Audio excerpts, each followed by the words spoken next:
ఆయన ఏ విధంగా తగ్గించుకొని ఉన్నాడో, ఏ విధముగా లోబడ్డాడో తండ్రికి, ప్రతి కుమారుడు కూడా ఆయన చూసి నేర్చుకోవాలా. ఆయన ఏ విధంగా తండ్రికి లోబడ్డాడో అలాగనే మనము కూడా సేవకులకు, తల్లిదండ్రులకు, నీ భర్తకు లేదా నీ యొక్క పెద్దలైన వారికి నువ్వు ఖచ్చితంగా లోబడాల్సిందే. మనకు ఆయనే మోడల్, ఆయనే మనం మాదిరిగా పెట్టుకోవాలి. అందుకే చెప్తాడు, ఎంత చక్కగా ఈ సిస్టర్ గురించి ఎంత చక్కగా రాయించాడు చూడండి, ఎంత చక్కగా చెప్తున్నాడు. కెంక్రేలో ఉన్న సంఘ పరిచారకురాలకు పీబే అను మన సహోదరిని పరిశుద్ధులకు తగినట్లుగా ప్రభునందు చేర్చుకొనండి. అబ్బా, పరిశుద్ధులకు తగినట్లుగా కొన్ని ప్రేమించి చేర్చుకుంటావో ఏమిటండి ఇలువ? ఎక్కడి నుంచి వచ్చింది ఏమికి ఇంత ఇలువ? గనురాలైన సునేమి పట్టణంలో గనురాలుండెను. చెప్పండి ఎవరట? గనురాలట. అంటే ఘనత పొందినామే. ఎక్కడి నుంచి వచ్చింది ఏమికి ఇంత ఘనత? గుర్తుపెట్టుకోండి, మన ప్రవర్తన బట్టి మనకు ఒక విలువ వస్తుంది, ఘనత వస్తుంది, మంచి పేరు వస్తుంది. కొట్టుగడిగా చప్పట్లో ప్రేమ బిడ్డలారా, గనురాలైనా అని రాశాడండి. అసలు ఏమిటండి ఆమె పేరు? గనురాల? ఇంకేం పెట్టలేదు, వాళ్ళ అమ్మ నాన్న పేరు ఏం పెట్టలేదా? ఎందుకు అలా రాశారు అంటే ఘనత పొందినది. ఎలా ఘనత పొందిందంటే ఆమె సత్ప్రవక్తను బట్టి మంచి పేరు పొందింది. ఆహా మహాతల్లి. అందుకంటాడు, సుగంధ తైలమ కంటే మంచి పేరు మేలు అనే మాట. ఇది చాలా గొప్పదండి. సుగంధ తైలము అంటే ఆ తైలము ఏ విధంగా మనము రాసుకొని వెళ్తా ఉంటే ఏ విధంగా సువాసన కొడుతుందో.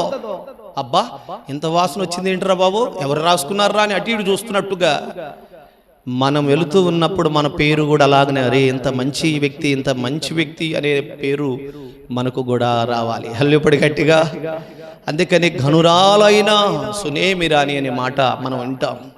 అయితే ప్రేమ బిడ్డలారా, ఈమె విషయంలో కూడా పరిశుద్ధులకు తగినట్టుగా ఏమాత్రము మీరు తగ్గించి చూడబాకండామని, విలువ లేకుండా చూడబాకండామని, పరిశుద్ధులకు తగినట్లుగా ఆమెను చేర్చుకోండి.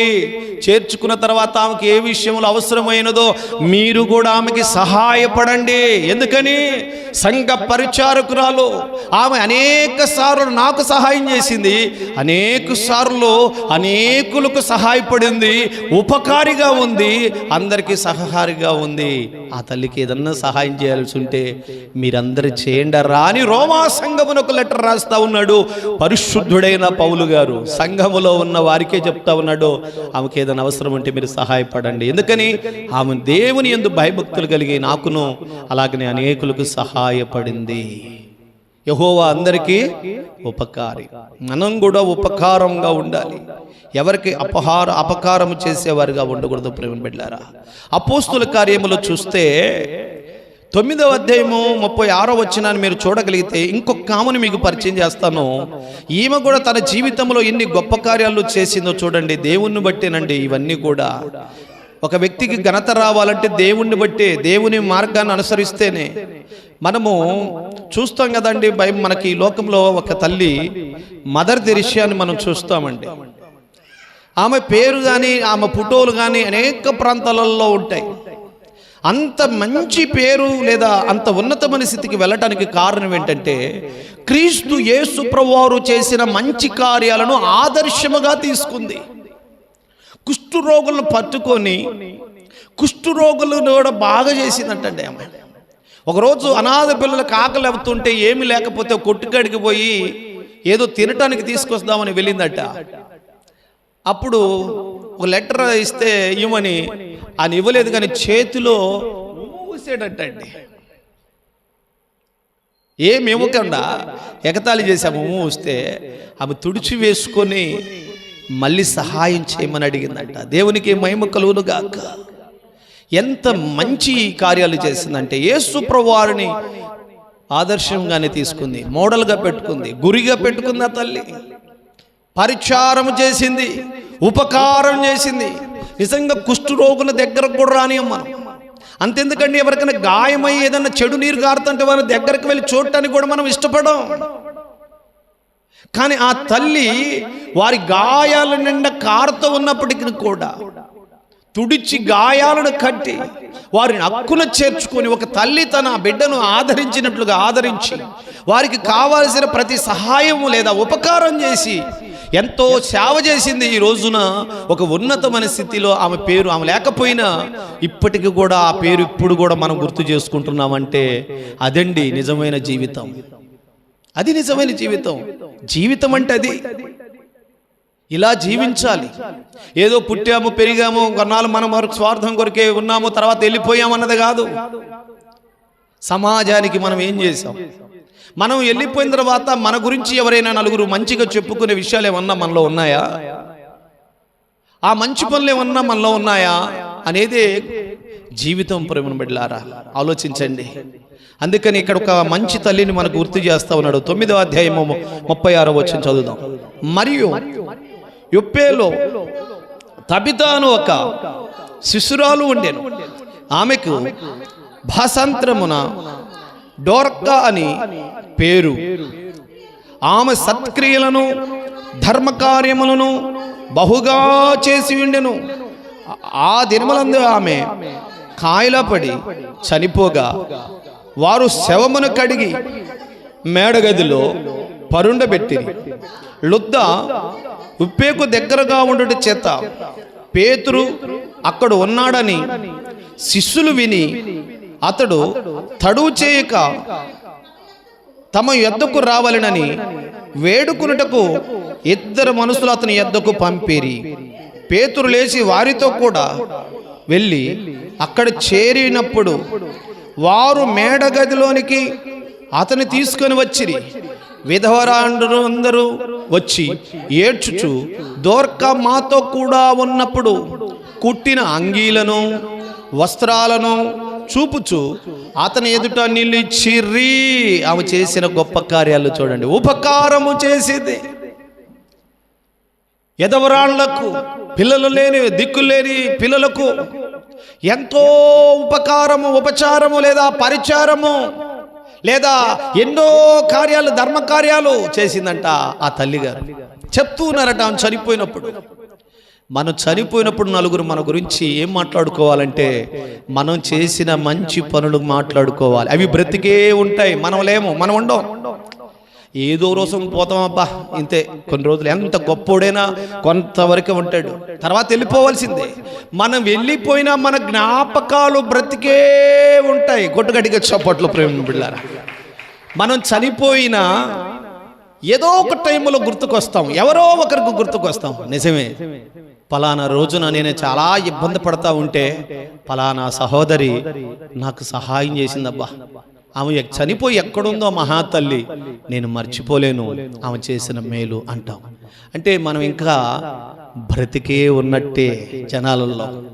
ఆలోచించండి ప్రేమ బిడ్డారా, గుర్తుపెట్టుకోండి. బైబిల్లో ఉంటుంది ఒక మాట, నీతిమంతుని పేరు సూర్యుడు ఉన్నంత కాలము సిగురిస్తూనే ఉంటుంది. కొట్టుగడిగా చప్పట్లు. వారు చేసిన మంచి పనులు, వారు చేసిన ధర్మ కార్యాలు, వారు చేసిన మంచి ఉపచారములు, మనం చేసిన చెడ్డ కార్యాలు గుర్తుకునే ఉంటాయి, మనం చేసిన మంచి కార్యాలు కూడా అలాగనే గుర్తుకునే ఉంటాయి.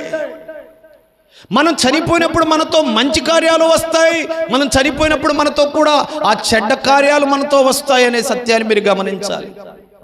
చూడండి, ఆమె చనిపోయిన తర్వాత ఆమె శవాన్ని కడిగి మేడగదిలో పెట్టినప్పుడు, అప్పుడు పేతురు వారి దగ్గరకు వచ్చినప్పుడు అక్కడున్న కొంతమంది విధవరాండ్లు వచ్చి ఏడుస్తూ ఏమంటున్నారట, ఆమె మాతో బ్రతికున్నప్పుడు మేము ఇబ్బందులు పడుతూ ఉంటే మాకు ఉపచారం చేసింది, ఉపకారం చేసింది, మాకు ఎంతగానో సహాయపడింది అయ్యా అంటూ వారు ఆమె చేసిన నీతి క్రియలన్నీ ఒక్కొక్కటి చెప్పుకుంటూ ఒక్కొక్కరు ఎవరైతే ఆమె ద్వారా మేలు పొందారో, ఎవరైతే ఆమె ద్వారా సహాయాన్ని పొందారో వారందరూ వచ్చి ఇదిగోయ్యా మాకు ఈ సహాయం చేసింది, ఇదిగోయ్యా మాకు ఈ సహాయం చేసింది అన్నప్పుడు పేతురు ఏం చేస్తా ఉన్నాడో చూడండి అమ్మా.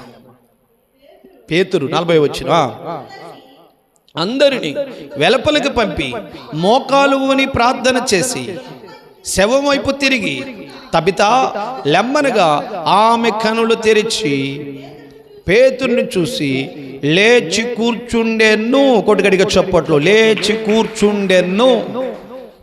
ఈ మాట దేనికి సాదృశ్యముగా ఉన్నదయ్యా అంటే గుర్తుపెట్టుకోండి, మనం చనిపోయినప్పుడు మనతో పాటు కూడా మన క్రియలు వస్తాయి. ఇది గుర్తుపెట్టుకోవాలి. ఆ క్రియలే అక్కడ మనల్ని బ్రతికిస్తాయి. కొడుగడిగా చప్పట్లో తబితను ఏ విధంగా బ్రతికించాయో అదే విధముగా చనిపోయిన తర్వాత మనతో పాటు వచ్చిన ఈ క్రియలు మన ఆత్మని మళ్ళా నరకములోకి, అగ్ని ఆరదు, పురుగు చావదు, ఆ వేదనకరమైన స్థలములోకి వెళ్లకుండా అవి మనల్ని కాపాడుతాయి. మీరు కావాలంటే ఆ మాటని మీకు చూపిస్తాను, మీరు జాగ్రత్తగా గమనించండి. జాగ్రత్తగా గమనించండి ప్రేమిలారా. ప్రకటన గ్రంథం 14:13 వచనాన్ని చదవండి ఒకసారి. మీరు ప్రకటన 14వ అధ్యాయము 13వ వచనాన్ని ఒకసారి చదవండి, మీకు అర్థమవుతుంది. అంతటా ఇప్పటి నుండి ప్రభునందు మృతినందు మృతులు ధన్యులని వ్రాయమని పరలోకము నుండి ఒక స్వరము చెప్పుట వింటిని. నిజమే, వారు తమ ప్రయాసలు మాని విశ్రాంతి పొందుదురు, వారి క్రియల్లో వారి వెంట పోవునని ఆత్మ చెప్పుచున్నాడు. వారి క్రియలు వారి వెంట పోవునని ఎవరు చెప్తున్నారంట? ఆత్మ చెప్పుచు ఉన్నాడు. దేవునికి మహిమ కలుగును గాక. క్రియ అంటే పని. మనం చేసిన మంచి పనులు లేదా మనం చేసిన చెడు పనులు మనతో పాటు ఖచ్చితంగా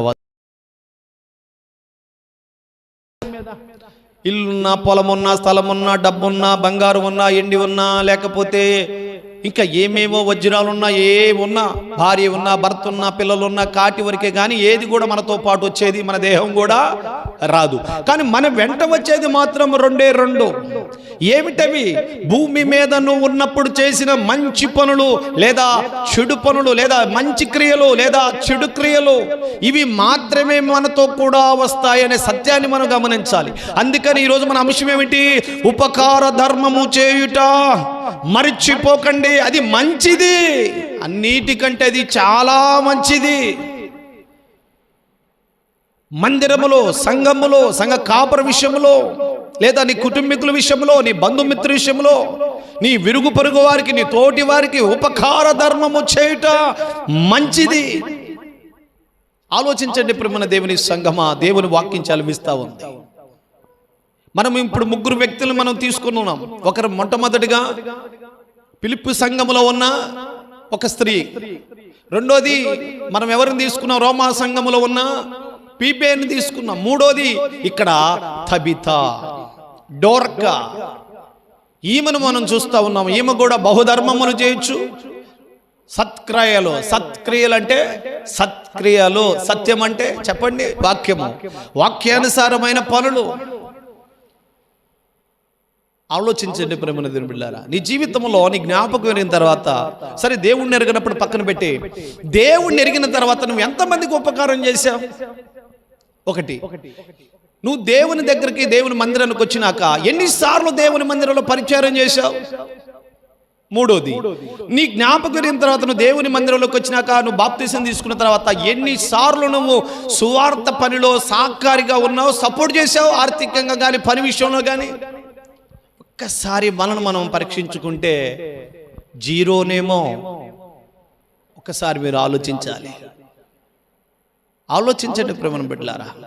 దేవుడు తెలియజేస్తా ఉన్నాడు ఈ మధ్యాహ్న కాల సమయంలో. ఈరోజు చాలా మంది దేవుని దగ్గర ఎన్నో ఎన్నో మేలులు పొందుతూ ఆయన పరిచర్య కుంటిపడతా ఉంటే, ఆయన మందిర పని వెనకబడతా ఉంటే నిర్లక్ష్యం చేస్తూ ఉండేవారు కూడా చాలా మంది ఉన్నారు. బైబిల్ గ్రంథంలో ఒక మాట ఉంటుంది, ఏంటో తెలుసా? పర్వతములు వెక్కి మానుని తీసుకొచ్చిన మందిరము కట్టినప్పుడు నేను ఆనందపడతానన్నాడు. కొట్టిగట్టిగా చప్పట్లో ప్రేమ బిడ్డలారా. నా మందిరములోకి ఆహారం ఉన్నట్లు మీరు తీసుకొచ్చి నన్ను శోధించి అడిగినప్పుడు, నా మందిరములో ఆహారం ఉన్నట్లు మీరు తీసుకొచ్చి నన్ను శోధించి అడిగినప్పుడు, ఆకాశ వాకిలు విప్పి మీ వాకిలు పట్టనంతగా దీవిస్తానన్నాడు. కొట్టిగట్టిగా చప్పట్లో ప్రేమ బిడ్డలారా. భూమి మీద నువ్వు దేని కొరకు ఖర్చు పెట్టినవి కానరావేమో, కానీ దేవుని పని కొరకు, దేవుని పరిచర్య కొరకు, దేవుని సంఘము కొరకు లేదా తోటి సహోదరుల కొరకు నువ్వు ఏదైతే చేస్తున్నావో అది ఖచ్చితంగా దీవించబడతారు. మనము ఇప్పుడంటే ఇలా ఉన్నాం, కానీ ఆ అపోస్తుడైన పౌలు గారు పరిచర్య చేసే కాలాల్లో ఒక సంఘం వీకుగా ఉంటే, ఒక సంఘము పరిస్థితి బాగలేకపోతే ఈ సంఘము వారికి సపోర్ట్ చేసి సహాయపడే వాళ్ళంట. కొట్టుగడికి చప్పట్లు ప్రేమ బిడ్డారా. సరే, బహుశా మనం అనుకుందాం, ఉదాహరణకు అనుకుందాం, దుర్గి సంఘమే బాగుంది, పక్కన మనకు కాగ్రాల సంఘం ఉంది కదా, అది కొంచెం బలహీనంగా ఉంది అనుకోండి. మరి ఈ సంఘం ఏం చేయాలి? ఆ సంఘానికి కొంచెం మనము సహాయాన్ని అందించాలి. అలాగే చేశారు. ఇంకా చెప్పాలంటే అప్పటి కాలంలో వాళ్ళు విశ్వాసులైన వారు స్థిరాస్తులు అమ్మి పెట్టారట. ఇంకా పౌలు గారు ఈయనే సాక్ష్యం ఇస్తాడు, బెరియా సంఘం వారు బహు ధారాళంగా సహాయం అందించారట. కొట్టుగడికి చప్పట్లు ప్రేమ బిడ్డలారా. మిమ్మల్ని మెచ్చుకోవాల్సిందే. ఎందుకనంటే ఎన్నోసార్లు సభలు అన్నా, ఎన్నోసార్లు సంఘంలో ఎవరికైనా హెల్త్ బాగలేదన్నా మీ వంతు మీరు అందించారు. మిమ్మల్ని మెచ్చుకోవాల్సిందే. మిమ్మల్ని బట్టి ఒకసారి దేవుని మహిమపరుద్దాం. చప్పడు కొడుతూ దేవునికే మహిమ కలుగుగాక. ధారాళంగా మీరు సహాయం చేసిన వారే, నేను కాదని నేను అన్నట్లా. కానీ పరిచర్యకు వచ్చేసే వరకు ఎవరికి వారు వచ్చామా, వాక్యం విన్నామా, తిన్నామా, వెళ్ళామా అనే పరిస్థితుల్లోనే వెళ్ళిపోతా ఉన్నారు. మిగతా అదంతా ఎవరు చేయాలండి? ఎవరిదండి అది? అంతా సేవకునికి పరిచర్య వాక్యం చెప్పేట వరకే సరిపోతుంది. అవి కూడా మళ్ళీ మేమే చేయాలంటే మీకోసమే కదా అదంతా ఏర్పాటు, మీ ఆత్మీయ బలం కొరికే కదా. ఆహారం సిద్ధపరిచింది. మీకు విషయం చెప్పనా, ఇప్పుడన్నా నెలకోసారి పెడుతున్నాం. మేము మా అమ్మగారు సేవ చేస్తున్న పరిచర్య కాలంలో ప్రతి ఆదివారం పెట్టేవాళ్ళం భోజనం. నిజం, ప్రతి ఆదివారం మా వదిన గారు లేదా అమ్మాయి లేకపోతే ఇంకా మరదలు ఇంకా వాళ్ళంతా కూడా కట్టెల పొయ్యి మీద, ఆ రోజు ఒకవేళ వర్షం పడింది అనుకో, తడిసిన అనుకో, ఇక వాళ్ళు ఊపుకుంటూ కూర్చోటం. ఎక్కడ పొయ్యి ఓదాలి కదా, లేకపోతే మండదు కదా అమ్మ. అలాగా కూడా చేశాం. ఎంత చేస్తున్నా వీళ్ళు వారే, కానీ ఎవరి సంఘములో వచ్చి నడుము కట్టుకొని సహకరించి కాస్త మేము మా కోసమే కదా వాళ్ళు ఇంత కష్టపడుతున్నారని ఎవరు సహకారం అందించలేకపోవటం వల్లండి ఇక మన వల్ల కావట్లేదులే అని నెలకొక్కసారి ఏర్పాటు చేసినాం. హల్లెలూయా.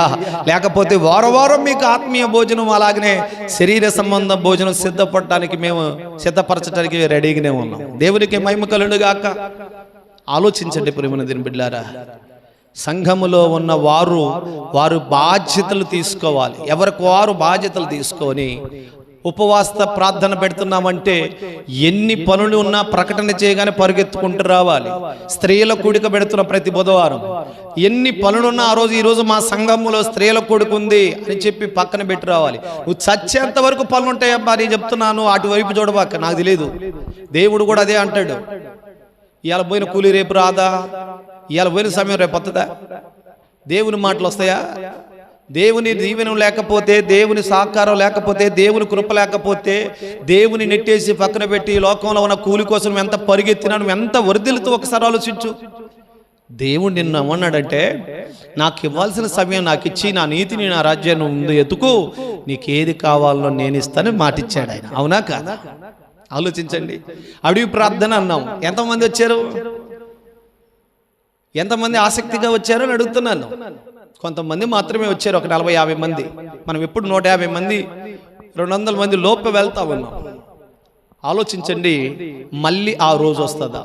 మీరు గుర్తుపెట్టుకోండి, దేవుని రాకడ అతి సమీపంగా ఉంది. తెల్లారుజామున ప్రతి గురువారము 3 గంటల నుండి 7 గంటల వరకు మళ్ళీ ప్రార్థన, 5 గంటల వరకు ప్రార్థన కొత్తగా స్టార్ట్ చేస్తాం. ఎవరి బిడ్డలందరూ ప్రార్థనకు వస్తా ఉన్నారు, మగ పిల్లలు. మీరు కూడా ఒక స్త్రీలు కొంతమంది ఒక 7 ఏర్పాటై ఉదయకాల సమయంలో ప్రార్థనలో పాల్గొంటే వారానికి ఒకరోజు ఒక 7 టీమ్గా తయారై ఎంత గొప్ప భాగ్యం అండి. దేవుని సన్నిధిలో గడుపుట ఎంత గొప్ప భాగ్యం, ఒకసారి ఆలోచించండి. ఎక్కడికైనా పోవాలంటే టీములు కట్టుకుంటారు, ఎక్కడికైనా పోవాలంటే గ్రూపులు కట్టుకుంటున్నారు. ఈ లోకంలో మీరు వర్ధిల్లటానికి కావాల్సిన గ్రూపులలో టీములు కట్టుకొని తయారు చేసుకొని ఎక్కడికి కావాలంటే అక్కడికి వెళ్ళి ఆ పనులలో అయితే బాగానే ఉంటున్నారు. మరి దేవుని కార్యంలో ఎందుకు ఉండలేకపోతున్నారో ఒక్కసారి మిమ్మల్ని పరీక్షించుకోవాలని ప్రభువు తెలియజేస్తాను. ఇంకో మాట మీకు చూపిస్తున్నాను. తీతుకు రాసిన పత్రికలో 3వ అధ్యాయము 8వ వచనములో కూడా ఇక్కడ ఒక మంచి విషయాన్ని పరిశుద్ధుడైన పౌలు గారే తెలియజేస్తున్నాడు. తీతుకు రాస్తూ, ఓ నా ఆత్మీయ కుమారుడా అంటూ చెప్తున్నాడు. చూడండి జాగ్రత్తగా. తీతుకు రాసిన పత్రిక 3వ అధ్యాయము 8వ వచనాన్ని చదువుదాం ప్రియమైన బిడ్డలారా.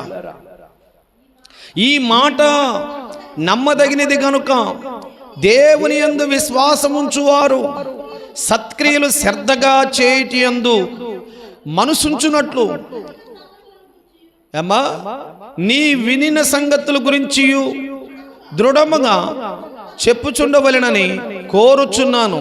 ఇవి మంచివి, మనుషులకు ప్రయోజనకరమైనవి గాని. అబ్బా ఎంత చక్కగా చెప్తున్నాడమ్మా. వీటి గురించి నీ సంఘములో ఉన్న వారికి తెలియజేయి. వారు మంచి పనులు చేయుటకు మనసు నిలిపిన ఎడల వారికి ఇది ప్రయోజనము.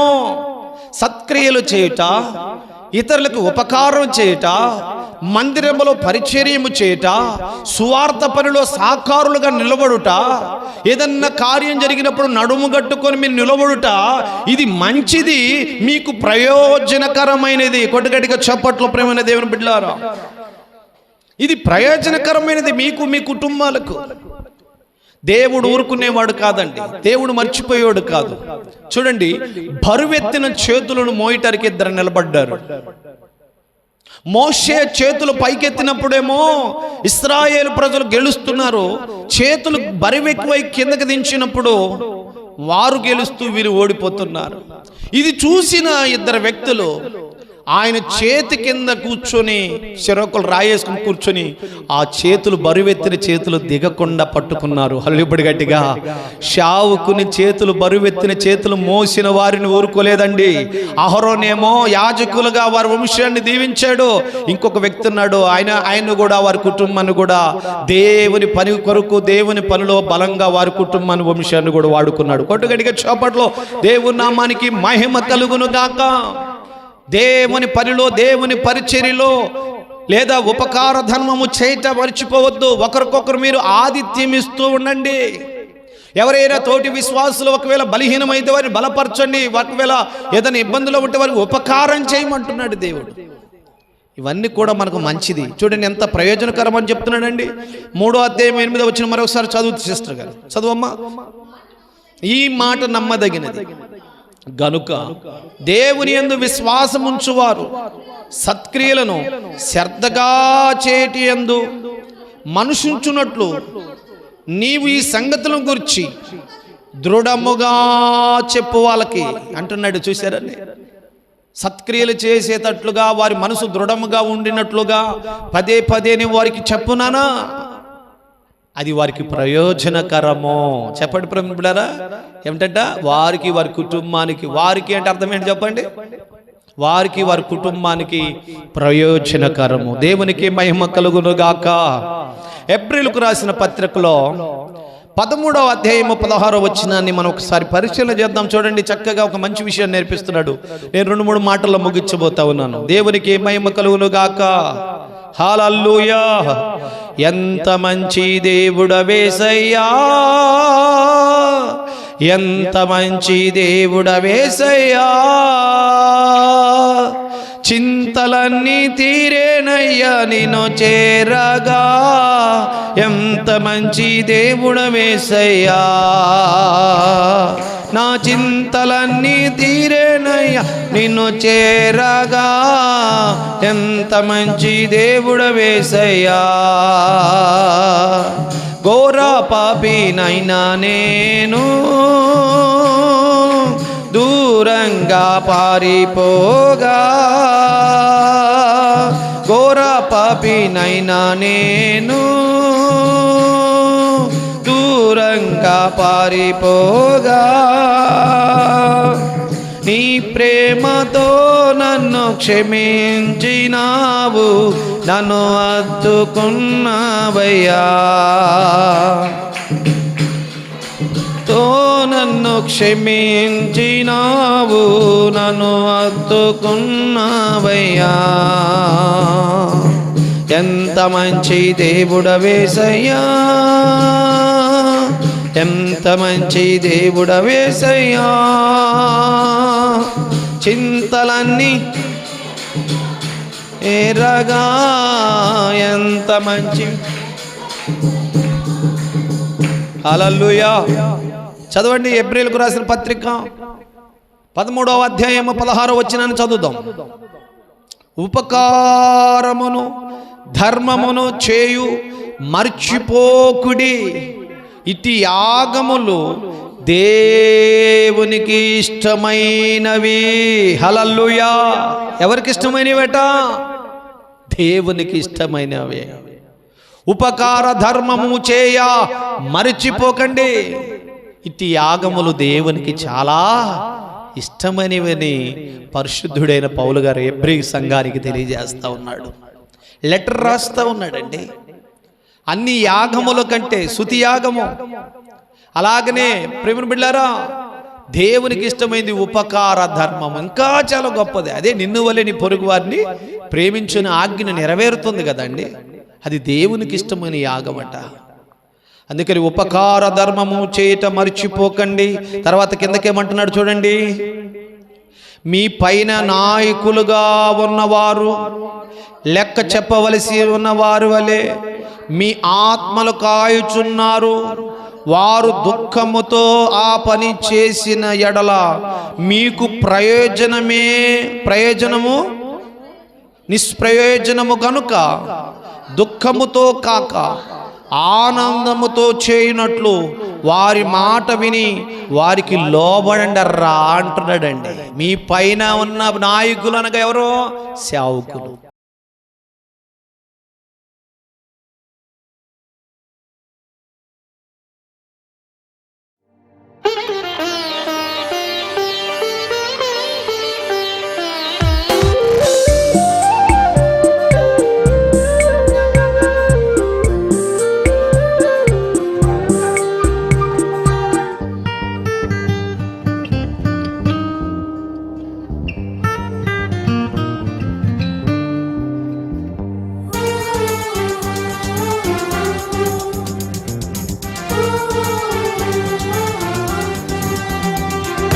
జీవించువాడు యేసు, జీవింపచేయును క్రీస్తు. జీవించువాడు యేసు, జీవింపచేయును క్రీస్తు. జీవపు వెలుగై నడిపించువాడు జయ జీవితమే వసగును యేసు. జయ జీవితమే వసగును యేసు. హల్లెలూయా హల్లెలూయా హల్లెలూయా స్తుతి స్తోత్రము. హల్లెలూయా హల్లెలూయా హల్లెలూయా స్తుతి స్తోత్రము. జీవించువాడు యేసు, జీవింపజేయును క్రీస్తు.